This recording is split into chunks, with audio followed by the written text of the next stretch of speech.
Now we're just going to work on simplifying complex numbers. The first one we're going to simplify is 5 minus the square root of negative 4. Solution? Well, remember, you always have to factor the negative 1, the square root of negative 1, out first. In other words, the I. So this is equal to 5 minus the square root of negative 1 times the square root of 4. Now, why is that true? Because negative 1 times 4 is negative 4 under the radical sign. So you can bust it apart this way in its factorization. In the next step, you're going to replace the square root of negative 1 with I. So this is 5 minus I times the square root of 4. In the next step, you're going to evaluate the square root of 4. So you get 5 minus I times 2. And your last step is to write your answer in standard a plus b times I form. So this is equal to 5 minus 2 times I. For the next example, we're going to simplify negative 1 plus the square root of negative 18, the square root of a negative number. Okay, let's simplify it. Always factor out the I first. In other words, factor out the square root of negative 1 if you can. Do that first.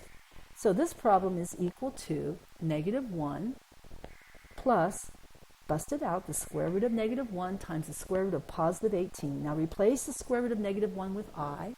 Now simplify the square root of 18, which is the square root of 9 times 2. Now, why did I do that? Why am I pulling out the square root of 9? Because it's a perfect square, and I'm going to be able to simplify it. So that's equal to negative 1 plus I times 3 times the square root of 2.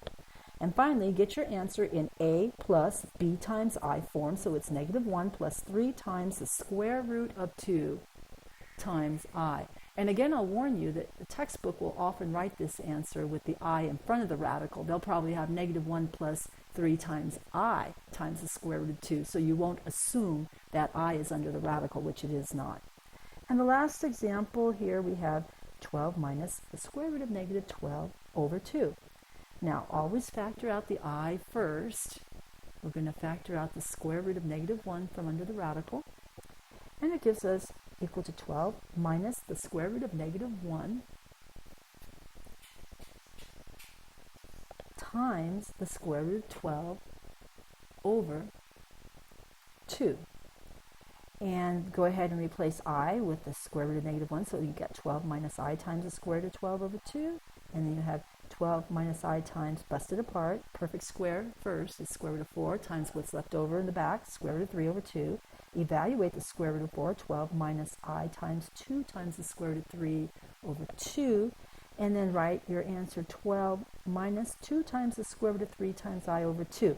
Now, it looks like this is written in a plus b I form. Well, it is on the top, but on the bottom, no. What's this fraction thing? That doesn't look like a plus b I form. You must finish the problem by busting it apart into the real part and then the imaginary part. So what happens is I'm going to separate the numerator with the common denominator too. This is all part of getting our answer into the a plus b times I form. So it is equal to 12 divided by 2 minus 2 square root of 3 divided by 2 times I. Simplify where you can, and you'll get 6 minus the square root of 3 times the imaginary number I. And that is simplified.